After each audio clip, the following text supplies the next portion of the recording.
आज हम लोग बीएड करने वाले उन छात्रों के लिए कौन कौन से रिक्वायर्ड डॉक्यूमेंट्स या कौन कौन से दस्तावेज उन्होंने अपने पास रखने चाहिए, इसके बारे में मैं जानकारी देने वाला। तो सबसे पहले देखते हैं कि क्या क्या डॉक्यूमेंट्स है।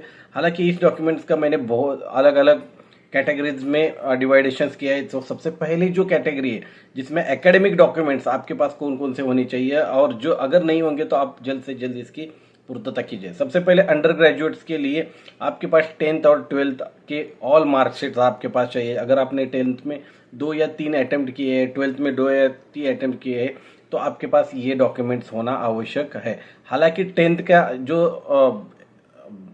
सर्टिफिकेट्स है उसमें अगर आपकी डेट ऑफ बर्थ अगर आपके पास होगी तो वो बहुत ही ज़्यादा यूजफुल हो सकती है। सबसे इम्पोर्टेंट ये कम रिक्वायर्ड थिंग्स है, लेकिन ये आपके पास होनी चाहिए, आवश्यक है। उसके बाद सबसे इम्पोर्टेंट जो है वो ग्रेजुएट डिग्री। इसमें आपको ये ध्यान में रखना है कि आपके पास FY SY TY ये तीनों भी साल के, अगर आपके सेमेस्टर से तो सेमेस्टर के सभी मार्कशीट आपके पास होने आवश्यक है। अगर आप अपियर के लिए अपियर में हो, अगर TY का आपने एग्जाम दिया और अभी तक आपका रिजल्ट नहीं लगा, फिर भी आपने अगर अप्लाई किया होगा तो आपके पास बाकी के सभी डॉक्यूमेंट्स होना आवश्यक है। डिग्री सर्टिफिकेट्स भी आवश्यक है। अगर जरूरत होगी तो ही आप ले सकते हैं, नहीं होंगे तो भी आपके पास चलेगा। पोस्ट ग्रेजुएट्स में अगर आपने फर्स्ट और सेकंड से ईयर किया होगा तो वो सभी सेकंड ईयर और फर्स्ट ईयर के जितने भी सेमेस्टर्स है उन सभी का आपके पास मार्कशीट होना आवश्यक है। तो ये एकेडमिक डॉक्यूमेंट्स है। उसके बाद रिलेटेड डॉक्यूमेंट्स, उसमें आपको ये ध्यान में रखना है कि आपके पास एक तो CET हॉल टिकट्स होना चाहिए जिसके ऊपर आपकी साइन होनी चाहिए। CET स्कोर कार्ड्स, जो कि आपके ऊपर जो भी स्कोर कार्ड्स आया है, जो कि परसेंटाइल में आया है, उन सभी का डिटेल्स जो है वो CET स्कोर कार्ड आपके पास एडमिशन के दौरान या आपको पहले से ही आपके पास जेरोक्स निकाल के रखना है। उसके बाद CET एप्लीकेशन फॉर्म, ये 3 चीजें CET रिलेटेड डॉक्यूमेंट्स आपके पास।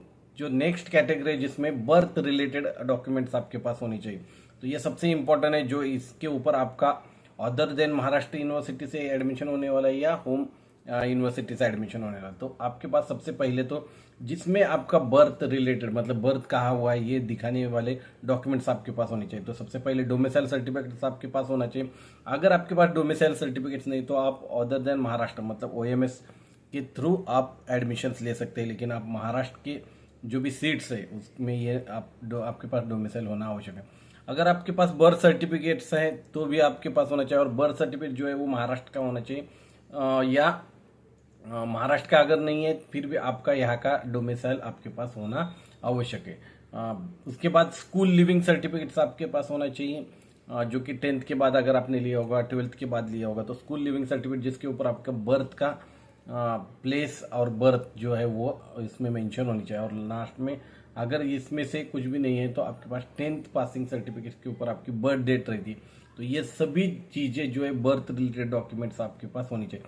भी डोमिसाइल अगर आपके पास होगा तो बर्थ सर्टिफिकेट, नहीं होगा तो भी चलेगा, स्कूल लिविंग सर्टिफिकेट नहीं। इनमें से किसी एक डॉक्यूमेंट्स का आपके पास होना आवश्यक है। वो क्या है कि कैटेगरी रिलेटेड डॉक्यूमेंट। तो सबसे पहले तो आपको अगर आप कैटेगरी से बिलोंग करते हो तो आपके पास कास्ट सर्टिफिकेट होना चाहिए, कास्ट वैलिडिटी होनी चाहिए, और अगर आप नॉन क्रिमिलियर सर्टिफिकेट्स आपके पास होना चाहिए। ये नॉन क्रिमिलियर है जो कि SC ST के लिए नहीं अनिवार्य नहीं है, लेकिन जो DT VJNT NT1B NTC NT2 NTD और OBC SBC, इन सभी कैटेगरी में जो भी आने वाले लोग हैं उन सभी को नॉन क्रिमिनल होना चाहिए।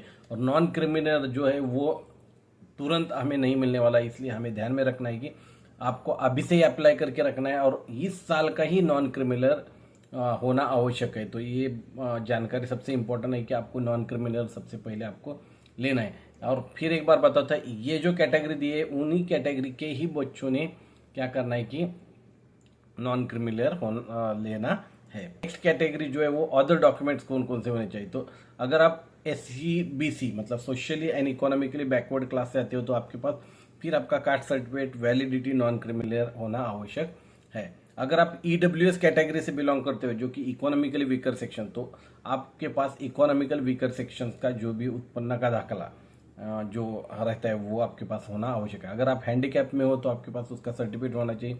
अगर आप ऑर्फेनेज मतलब अनाथ हो तो उसका सर्टिफिकेट आपके पास होना चाहिए। एक्स सर्विसमैन हो गए तो एक्स सर्विसमैन की रिलेटेड जो भी सर्टिफिकेट्स है वो आपके पास होना चाहिए। और साथ ही साथ अगर आप माइनॉरिटी स्टूडेंट्स हो तो आपको डिक्लेरेशंस, माइनॉरिटी में आप बिलोंग करते हो उसका डिक्लेरेशंस आपके पास होना चाहिए। लैंग्वेज और रिलीजन्स जो भी आपके डोमिसाइल के ऊपर मेंशन किए या एलसी सर्टिफिकेट के ऊपर होना अनिवार्य है। उसके बाद गैजेट सर्टिफिकेट्स आपके पास होना चाहिए। गैजेट सर्टिफिकेट में अगर आपने नाम चेंज किया होगा या शादी के बाद आपका नाम चेंज किया होगा तो उसकी सभी डिटेल्स आपके पास होने आवश्यक है। तो इस तरह से ये डॉक्यूमेंट्स आपको पहले से तैयार रखने हैं और बीएड एडमिशन के लिए तैयार होना है। ये डॉक्यूमेंट आप पहले से तैयार करेंगे तो आपको एट ए टाइम ज़्यादा मशक्क़त न करनी पड़े।